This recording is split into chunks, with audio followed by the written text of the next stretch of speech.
जब हम अपनी पूरी कोशिश लगा लेते हैं फिर भी चीज़ें हमारे अनुसार नहीं होती, हमें लगता है सब गलत हो रहा है, तो हमें ऐसी परिस्थितियों में करना चाहिए सरेंडर यानी समर्पण। सरेंडर का मतलब हार मानना नहीं, हमारे अहंकार को छोड़ देना है, जीवन की धारा पे भरोसा करना है। हमें हर वक्त समर्पित रहना है उस ईश्वर के लिए जो सब कुछ चला रहा है।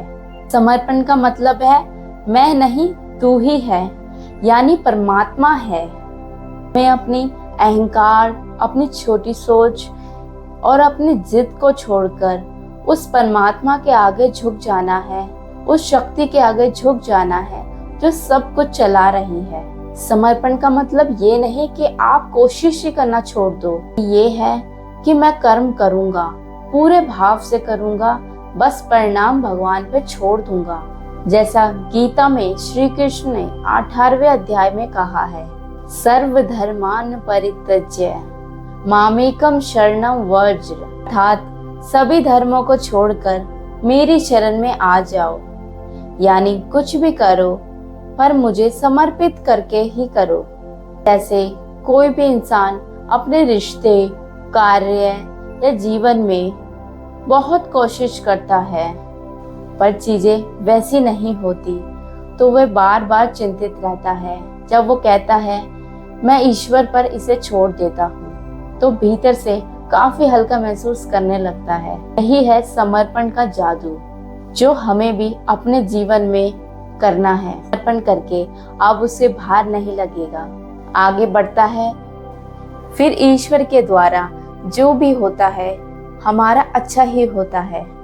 यही करना है कि मैं सब कुछ कोशिश कर चुका हूँ, अब ईश्वर तेरे भरोसे ही है सब। वह एक जगह पर अटका नहीं रहेगा। जैसे एक बच्चा माता पिता पे भरोसा करता है, उन पे विश्वास करता है।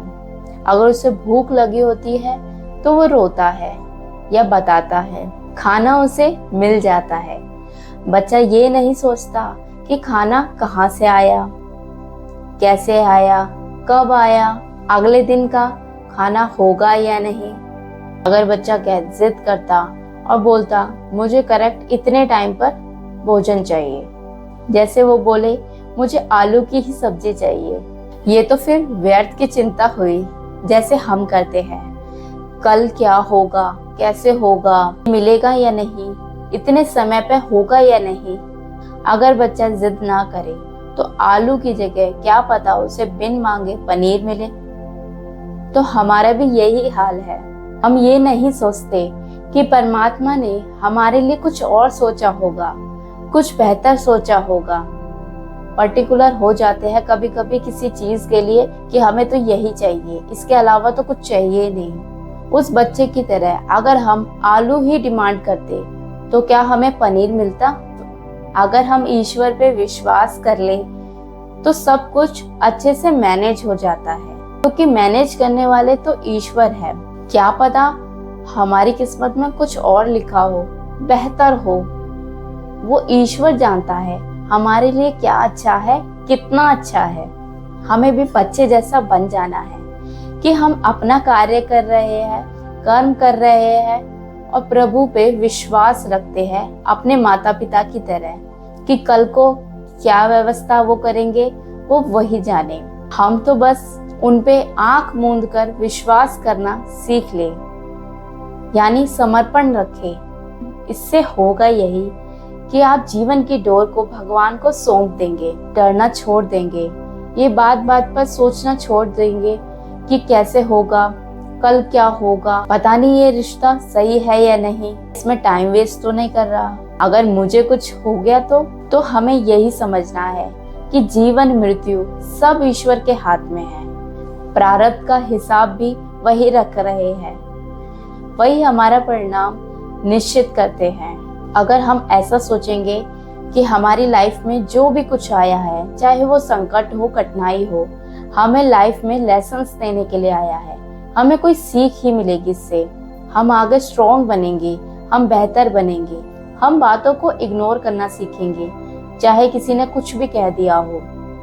हम यही समझेंगे कि ईश्वर की मर्जी से हो रहा है।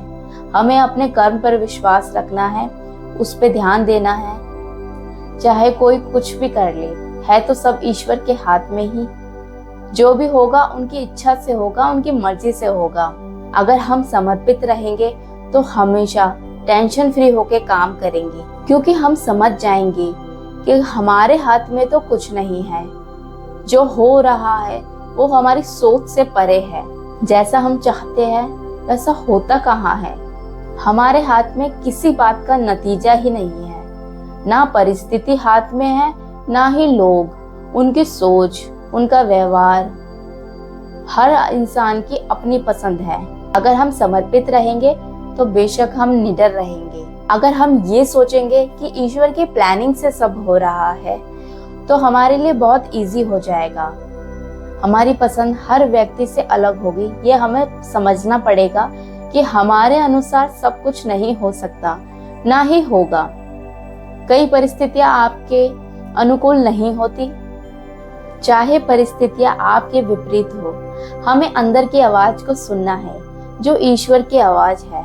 वो हमें सपोर्ट करेगी, सहारा देगी। अगर हम ईश्वर पर समर्पित रहेंगे तो हम हमेशा यही सोचेंगे, चाहे कोई कुछ भी सोच ले, कर ले, इसके पीछे ईश्वर का हाथ है, ईश्वर की मर्जी है, तो मेरा बुरा नहीं हो सकता। शायद इसमें कुछ और अच्छा हो जो हम समझ नहीं पा रहे, पर बाद में जरूर समझेंगे। लाइफ में कितने भी स्ट्रगल आए, कितनी भी परिस्थितियां आपके विपरीत हो, आप ये समझेंगे इसके पीछे ईश्वर की कोई बड़ी योजना है। हमेशा सोचे कि मैंने जो भी किया ईश्वर के लिए ही किया। काम का भार दूसरों से कम कर सके। ईश्वर चाहते थे मेरे द्वारा किसी का हित हो। अगर आप ये सोचेंगे कि मेरा काम कोई समझेगा तो ऐसा बिल्कुल नहीं होगा। सब अपनी जिम्मेदारियों से बंधे हैं। सबके पास अपने अपने काम हैं। कोई आपकी बैठ के तारीफें करे या आपके बारे में सुने, आपको लगे मैंने तो बहुत काम किया है, मुझे तो पुरस्कार मिलेगा, ऐसा बिल्कुल नहीं होगा। क्योंकि आपने जो भी काम किया है उसकी वैल्यू, उसकी कीमत सिर्फ ईश्वर ही समझते हैं। अगर आप ईश्वर को समर्पित करके हर कार्य करेंगे तो आपको भार नहीं लगेगा। आपको ये नहीं लगेगा मैं किसी के लिए कर रहा हूँ, और ना किसी से उम्मीद होगी कोई इसको सराहेगा। आपको समझना होगा आपके काम की कीमत ईश्वर के अलावा कोई नहीं समझेगा। आपके हर भाव को, आपके प्यार को, समर्पण को, आपके कार्य करने की शक्ति को, मेहनत को ईश्वर के अलावा कोई नहीं समझेगा। जब आप ईश्वर पे समर्पित होके हर कार्य करेंगे तो आप दुखी नहीं होंगे। आप ये नहीं सोचेंगे कोई इसकी वैल्यू करे। आप बस करते चले जाएंगे, आगे बढ़ते चले जाएंगे, लाइफ के फ्लो में बहते चले जाएंगे। ना आप किसी को अपने कार्य बताने में समय व्यतीत करेंगे। समझना होगा कि हमारा परमात्मा से ही जीवन है। हमारे हाथ में सिर्फ कर्म है। हम सब कुछ उनको समर्पित करके करेंगे, सब उनका है। तो हम जो भी कार्य कर रहे हैं उनके लिए कर रहे हैं। वो हमारे माता पिता है, हमारे बॉस है, इस ब्रह्मांड के रचयिता है। तो हमारे लिए हर परिस्थितियां आसान हो जाएंगी और हम खुद भी प्रसन्न रहेंगे और दूसरों को भी प्रसन्न रखेंगे। क्योंकि हमारे अनुसार सब हो, ये हो ही नहीं सकता। अगर इंसान हारता है तो वो सोचता है अब कुछ नहीं हो सकता। समर्पण में व्यक्ति ये सोचता है भगवान जो चाहेंगे वो होगा, और जो भी होगा मेरे लिए सर्वोत्तम ही होगा। आपको दोनों परिस्थिति समान लगेगी, पर एक परिस्थिति में आप टूटे हुए हो, आप कुछ नहीं हो सकता, मैं तो हार गया। दूसरे में आप हारे हुए भी शांत हो, निराश नहीं हो, आगे बढ़ने की उम्मीद है। ईश्वर की नई योजना को देखने के लिए वो उत्सुक रहेगा। मैं आपको एक छोटा सा उदाहरण देती हूँ। एक बार एक साधक ऋषि से मिलने आया। उसने कहा मुझे शांति चाहिए, मेरा मन शांत नहीं होता। साधक बोला कैसे? ऋषि मुस्कुराए और बोले जैसे एक बच्चा अपने माँ बाप पे भरोसा करता है, ऐसे ही आप परमात्मा पे विश्वास करो और उनको सब कुछ समर्पित करके करो कि उनके लिए कर रहा हूँ। ऋषि ने कहा, जिस मैं को शांति चाहिए उस मैं को पहले भगवान को समर्पित कर दो।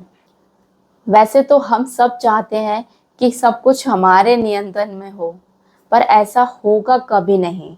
पर लोग, हालात, रिश्ते, परिस्थितियाँ हमें समझना होगा। हमारे हाथ में ये सब नहीं है। हम सब कुछ कंट्रोल नहीं कर सकते। जैसा प्रकृति चला रही है हमें चलते जाना है। और जिसने सच्चा समर्पण किया वही परमात्मा का सारा खेल समझ गया। वही आत्मा परमात्मा की झलक बन गई। तो उम्मीद करती हूँ आप भी लाइफ में सरेंडर करने से अपनी लाइफ की कुछ मुश्किलें, कुछ कठिनाइयाँ आसान कर देंगे।